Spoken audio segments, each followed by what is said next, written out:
Hello everyone, welcome back to our channel Success Mania. आज हम solve करेंगे child development and pedagogy paper 1। 20 अगस्त 2023 को पेपर संपन्न हुआ है। माफ़ कीजिएगा, थोड़ा लेट हो गया मुझे, जबकि मैं उससे पहले एवीएस के मैथमेटिक्स पेपर 1 के और पेपर 2 के social studies and social science का सॉल्यूशन प्रोवाइड करवा चुके हैं। आप हमारे चैनल पे आके आप ढूंढ सकते हैं। चलिए बिना लेट किए देर किए और हम स्टार्ट करते हैं चाइल्ड डेवलपमेंट पेडागोजी का पार्ट 1। पहला है क्वेश्चंस कि शिक्षार्थियों के बीच समालोचनात्मक को चिंतन को सुगम बनाने के लिए शिक्षकों को उन्हें विविध परिस्थितियों और विभिन्न दृष्टिकोणों से अवगत कराना चाहिए। जबकि विद्यार्थी विविध मतभेदों के बीच बातचीत में संलग्न होते हैं, वे समालोचनात्मक और रचनात्मक रूप से सोचने की अपनी क्षमताओं को सीखते और समृद्ध करते हैं। तो यहाँ देखिए, क्या to facilitate critical thinking among learners, बिल्कुल सही। Teachers should expose them to diverse situations and differing perspectives, तो करेक्ट है। Students learns and enrich their ability to think critically and creatively as they engage in conversation across time, बिल्कुल सही है। इसका मतलब ये दोनों सही है और इसकी सही व्याख्या करता है। ठीक है। 4 सेकंड क्या है, मैं हिंदी में एक ही पढ़ता हूँ, थोड़ा बहुत तो मैं कन्वर्ट कर लूँगा इंग्लिश में जब दिक्कत होगी तो। हिंदी में कुछ ऐसे हिंदी में वर्ड होते हैं जो इंग्लिश पढ़ने के बाद ही अच्छे समझ में आते हैं। जैसे प्राइमरी गोल ऑफ लर्निंग, देखिए अधिगम के प्राथमिक लक्ष्य कौन सा है, तो क्या है, क्रिटिकल थिंकिंग, समालोचनात्मक चिंतन का विकास करना। ये प्रतिस्पर्धा बिल्कुल नहीं, रटने को रटना बिल्कुल नहीं, ये रटना और प्रतिस्पर्धा बिल्कुल नहीं, यंत्रवत याद करने के लिए। तो इसका मतलब आंसर क्या है, समालोचनात्मक चिंतन का विकास करना। देखिए विद्यार्थियों को सीखने की शैलियों में विविधता, ठीक है, को शिक्षण अधिगम प्रक्रिया में बाधा और अवरोध के रूप में देखा जाना चाहिए, बिल्कुल नहीं, ये देखा जाना चाहिए, गलत है। को शिक्षण अधिगम प्रक्रिया के दौरान ध्यान में नहीं रखा जाना चाहिए, ये भी गलत है। को महत्व दिया जाना चाहिए, सीखने की शैलियों में विविधता जो है, एक वेरिएबिलिटी जो है, को महत्व दिया जाना चाहिए। मानव विविधता को प्रतिबिंब के रूप में देखा जाना चाहिए, तीसरा आंसर है। ठीक है, क्योंकि यहाँ भी उपेक्षा है, नेगेटिव वर्ड है। ठीक है, देखिए बच्चे सबसे प्रभावी ढंग से तब सीखते हैं यदि कोई अवधारणा, children learns more effectively if the concept proceed from, क्या है, हमेशा देखते हैं सामान्य से विशिष्ट की ओर बढ़ती है। ठीक है, बच्चे जेनरिक टू स्पेसिफिक, बच्चे सबसे प्रभावी ढंग से तब सीखते हैं यदि कोई धारणा सामान्य से विशिष्ट की ओर बढ़ती है। ठीक है, देखिए निम्नलिखित में से कौन सी प्रक्रिया अधिगम के दौरान योगदान नहीं देती है, ये लर्निंग प्रोसेस में कौन सा योगदान नहीं देती है। डी कॉन्टेक्सुअलाइजेशन, गैर प्रासंगिकरण, बिल्कुल। कॉन्सेप्चुअलाइजेशन, वैचारिकता एक प्रक्रिया के दौरान योगदान देती है, संगठन देती है, कैटेगराइजेशन देती है। ठीक है, गैर प्रासंगिकरण नहीं देती है। ये मैं क्वेश्चन को प्रोवाइड करवा रहा हूँ आपको, ताकि आप श्योर हो सकें कि हाँ आपने कितना अच्छा किया है, और आई होप कि आप बहुत बेहतर किए होंगे। देखिए छठा क्वेश्चन है, बच्चों में समस्या समाधान कौशल को बढ़ाने के लिए निम्नलिखित में से कौन सा प्रभावी तरीका है। समस्या क्रिटिकल, एक प्रॉब्लम सॉल्विंग स्किल्स होती है बढ़ाने के लिए।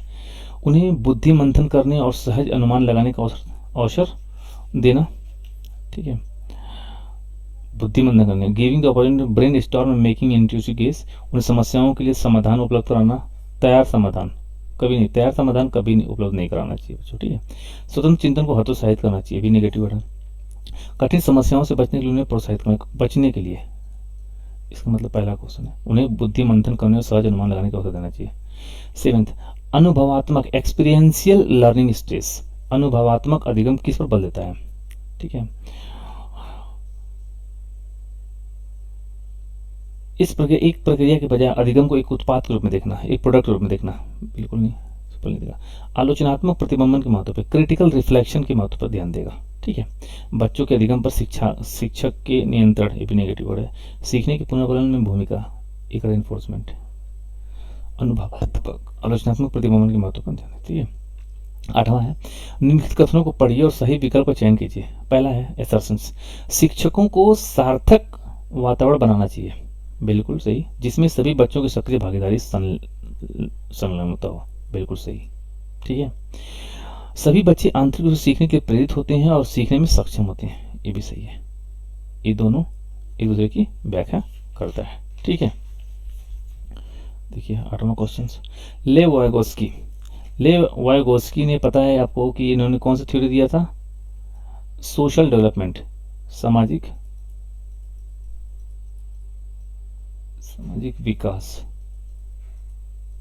विकास का थ्योरी दिया था, जिसको हम सोशल डेवलपमेंट कहते हैं।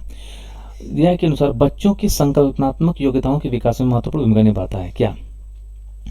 पीयर कोलैबोरेशंस, बच्चे जो है ना एक सहकर्मी सहयोग के साथ बहुत ज़्यादा सीखते हैं। ठीक है, इसका आंसर ये होगा। लेवोगोस्की के सिद्धांत के अनुसार आंतरिक वॉक, इनर स्पीच, बच्चों के लिए अपनी सोच को नियंत्रित करने का तरीका है, बिल्कुल सही, क्योंकि विकासात्मक देरी का संकेत है, गलत। बच्चों के लिए काल्पनिक दोस्त के साथ संप्रेषण का तरीका भी नहीं। संज्ञानात्मक अपरिपक्वता का प्रतीक है। ठीक है, तो इसका आंसर क्या होगा? बच्चों के लिए अपनी सोच को नियंत्रित करने का एक तरीका है। A is a way for children to regulate their own thinking. 11, 4 वर्ष की अपर्णा कहती है कि एक बटन जिंदा है, पॉजिटिव थिंग, देखिए जीवित तराती है, क्योंकि यह उसकी शर्ट को एक साथ बांधने में मदद करता है। जीन पियाजे के अनुसार उसकी सोच की विशेषता क्या है? जीववादी चिंतन, एनिमिस्टिक थिंकिंग। ठीक है, शैशवावस्था में सामाजिकरण की क्या होता है? एक इन्फेंसी में कि संस्था क्या, शैशवावस्था में जब बच्चा बिल्कुल इन्फेंट होता है, 2 साल 1 साल 2 साल का होता है, तो उसमें संस्थाएं क्या, प्राथमिक संस्थाएं में क्या होती है? माँ बाप परिवार, खासकर प्राथमिक में क्या होता है?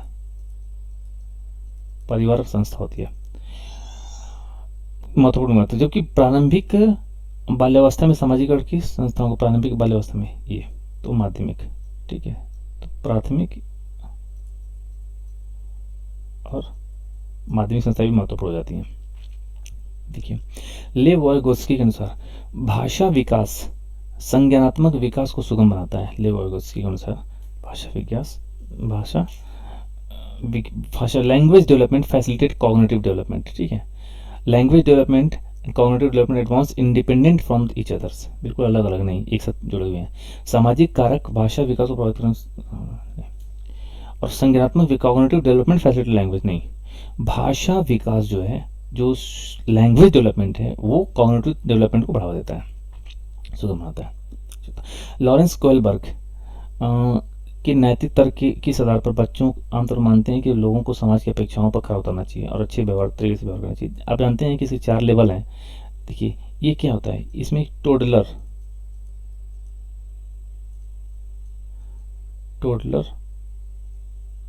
थ्रू 7 ईयर्स, पारंपरिक स्तर ये एडल्टहुड का होता है।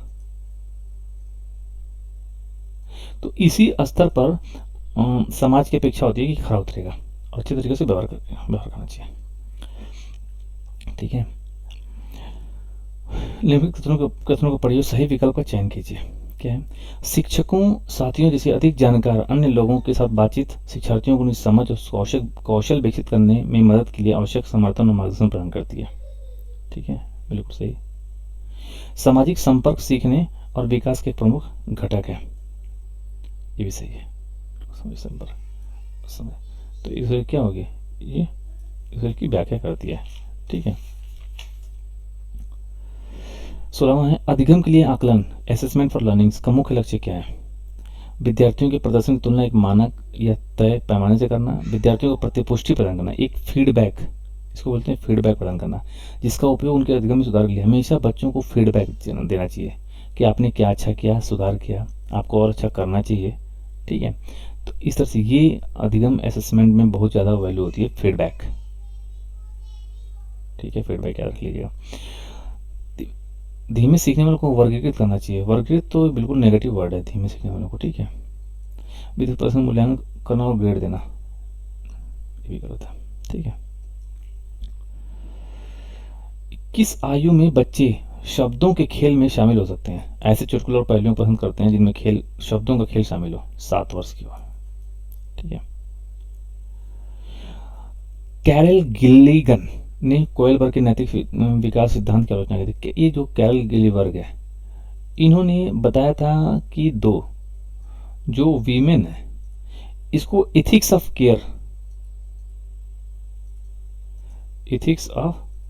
केयर क्या को प्राथमिकता रखना चाहिए, जबकि मेन को बताया था एथिक्स ऑफ जस्टिस, न्याय की एथिक्स को वैल्यू देना चाहिए। कैरल गिलिगन ने कहा था। ठीक है, ये इंपॉर्टेंट है, याद रखिएगा। किस आलोचना की थी? ये नारीवादी दृष्टिकोण थी। कैरल गिलिगन ऑलरेडी एक वीमेन थी। ठीक है, तो उन्होंने नारीवादी दृष्टिकोण पर आलोचना की थी। जीन पियाजे के अनुसार पूर्व संक्रियात्मक चिंतन, ठीक है, कि मुख्य विशेषताओं में से एक क्या है? एक है जो किसी स्थिति में एक पहलू पर ध्यान केंद्रित करने और दूसरों की उपेक्षा करने की प्रवृत्ति को संदर्भित, एक केंद्र पर ध्यान करने के लिए केंद्रीयन। ठीक है, सेंट्रेशन। देखिए, प्रतिभावान बच्चों को शिक्षित करने का उपागम जो उन्हें असामान्य रूप से तीव्र गति से पाठ्यचर्चा के माध्यम से आगे बढ़ाता है, क्या कहलाता है? प्रतिभावान बच्चों को क्या बोलते हैं? ये है गिफ्टेड चिल्ड्रन। प्रतिभावान बच्चों को शिक्षित करने का उपागम जो है, एक अप्रोच, उन्हें असामान्य रूप से तीव्र गति से पाठ्यचर्चा के आगे बढ़ाने के लिए क्या है? एक्सेलरेशन, त्वरण या गतिवर्धन। डिस्ग्राफिया एक विकार है। डिस्ग्राफिया एक विकार है, एक न्यूरोलॉजिकल डिसऑर्डर है जिसकी विशेषता अक्षरों और आकारों को बनाने में कठिनाई होती है। अक्षरों और आकारों को बनाने की कठिनाई, ये बहुत इंपॉर्टेंट है, बहुत इंपॉर्टेंट आया, बहुत बार आता है ये हमेशा। ये भाषण विकार। ठीक है, हो गया। शिक्षक जो समावेशी कक्षाओं की दिशा में काम कर रहे हैं, एक इंक्लूसिव क्लासरूम के रूप में काम, उन्हें चाहिए क्या? पाठ्यचर्चा में अनुकूलन करें, बिल्कुल, विविध दृष्टिकोणों को शामिल करें, अपने स्वयं के अंतर्निहित पूर्वाग्रहों की जांच करें और विविधता को एक बाधा के रूप में देखें। गलत, इसलिए इसका क्या है? जहां फोर, ये सही। चौथा, हार्वर्ड गार्डनर के अनुसार एक दर्शन शास्त्री के पास क्या है? एक इंट्रापर्सनल्स एंड स्पैटियल, मूर्तिकार के पास एक स्पैटियल्स, एक capacity to understand reasoning number visuals and. देखिए, स्पैटियल क्या होता है? स्पेशल बेसिकली एक कैपेसिटी टू अंडरस्टैंड, एक समझने की क्षमता है, और इसका reason memories, visual and special relations among other space या ऑब्जेक्ट्स, किसी ऑब्जेक्ट का स्पेशल। तो इसका आंसर क्या है? बी हो सकता है, हो जाता है, इंटरपर्सनल एंड स्पेशल। 24वां है, निम्नलिखित में से स्वलीनता क्या बोलता है? स्वलीनता, ऑटिज्म। ऑटिज्म क्या है? ऑटिज्म एक डिसऑर्डर है जो क्या करता है? एक कम्युनिकेट और इंटरेक्ट,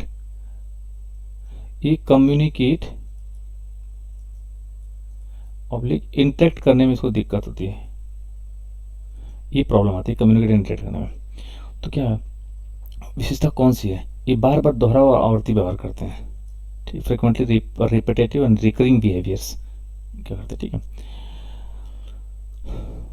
देखिए, कौन सा स्थूल गतिक कौशल है? Gross motor skills. Gross motor skills क्या होता है कि एक ऐसा स्किल्स जो एक ये फिजिकल एक्टिविटीज, फिजिक रूप में करते हैं, जिसमें लेग का यूज करें, हैंड का यूज करें, टॉर्स इसका यूज करें। ठीक है, तो जो हम हाथ पैर, जिसका हम फिजिकल एक्टिविटीज के माध्यम से हम कोई करते हैं फिजिकल के हिसाब से, वो स्थूल गतिक कौशल होता है। तो एक कागज पर एक बड़े आयत के रूपरेखा काटना बिल्कुल नहीं, एक कागज पर वृत्त के रूप में काटना भी गलत है, बुनाई करना ये भी नहीं, तैरना ये हो सकता है। ठीक है, ग्रॉस मोटर स्किल्स है। 26वां, भौतिक वृद्धि, फिजिकल ग्रोथ एंड डेवलपमेंट, विकास की द फॉलो द इतना and principle development, simple to अवरोही विविधीकरण एंड एकीकरण जटिल को पालन करते हैं। भौतिक विकास और वृद्धि, भौतिक वृद्धि एक क्या होता है, ये शीर्षगामी अवरोही और समीपस्थ आंतरिक से बाहरी सिद्धांतों का पालन करता है। तो इस बार शीर्ष 4, ठीक है। प्रारंभिक बाल्यावस्था में वृद्धि, प्रारंभिक बाल्यावस्था में वृद्धि क्या होता है, धीमी होती है और कुछ हद तक आत्म केंद्रित होती है। बाल्यावस्था में वृद्धि, प्रारंभिक बाल्यावस्था में वृद्धि स्थिर है और कुछ हद तक आत्म केंद्रित होती है, जबकि मध्य बाल्यावस्था में वृद्धि धीमी और सोच क्या तार्किक होती है। तो देखो सोच तो तार्किक, ये तो सही है, तार्किक, और सोच कुछ हद तक आत्म केंद्रित होती है, यहाँ भी सही है। आप देखिए यहाँ पे हद तक आत्म केंद्रित और ये दोनों में सही है। अब देखिए प्रारंभिक बाल्यावस्था में वृद्धि जो है धीमी गति से होती है, ठीक है। मुझे लगता है कि ये थर्ड होगा। प्रारंभिक बाल्यावस्था में in early childhood growth is study and thinking is egocentric while in middle childhood growth slows and स्थिर नहीं, ये वाला चौथा आंसर, ठीक है, चौथा आंसर। 28वां है, निम्नलिखित में कौन सा एक ऐसा प्रश्न का उदाहरण है जिसमें विद्यार्थियों को अपनी सोच पर विचार करने की आवश्यकता है। कक्षा की शुरुआत से क्रियाओं के उपयोग के बारे में आपकी समझ कैसे बदली है। आप क्रिया को वर्तमान काल में कैसे बदल सकते हैं। वाक्य में संज्ञा और क्रिया के बीच क्या संबंध है, क्रिया की परिभाषा क्या है, ये है पहला, इसका आंसर ये है। आप देख रहे हैं सक्सेस मेनिया। आप इससे पहले आप मैथ के सॉल्यूशन को हमारे चैनल पे देख सकते हैं, आप ABS को देख सकते हैं और सोशल साइंस के भी सॉल्यूशन को आप देख सकते हैं। आप बने रहिए हमारे चैनल पे और इससे संबंधित बहुत सारी चीज़ों को आपको पढ़ाया जाएगा। बहुत ही कम टाइम में बेहतर पढ़ाने का प्रयास जारी है। बस आपका सहयोग चाहिए सक्सेस मेनिया के लिए। और please subscribe the channel Success mania for more educational video. देखिए 29, कौन सी विफलता के लिए आंतरिक आरोपण का उदाहरण है। आंतरिक आरोपण होता है इंटरनल एट्रीब्यूशंस फॉर फेल्योर। क्या चीज़ है जो फेल्योर के लिए एक इंटरनल एट्रीब्यूशन काम करता है। मैं परीक्षा में फेल हो गया क्योंकि मेरे दोस्त मेरा ध्यान भटका रहे थे, गलत। शिक्षक के पक्षपाती होने के कारण मुझे अच्छे अंक नहीं मिले, गलत। मुझे निम्न ग्रेड प्राप्त हो क्योंकि शिक्षक कठोर तरीके से। मैं परीक्षा में फेल हो गया क्योंकि मैं पर्याप्त पढ़ाई नहीं की, ये इंटरनल एट्रीब्यूशन है। लास्ट 30 है, तुम पढ़िए सही विकल्प का चयन कीजिए। बहुत कम उम्र में दुनिया भर में अधिकांश संस्कृतियों में लड़कियां गुड़िया को खिलौने के रूप में चुनती हैं, जबकि लड़के कारों के साथ खेलना पसंद करते हैं, ठीक है, सही है।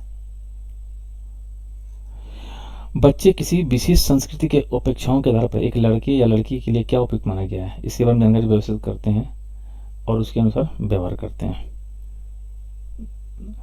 तो ये दोनों एक दूसरे के साथ दोनों सही है और एक दूसरे की व्याख्या प्रकट करते हैं।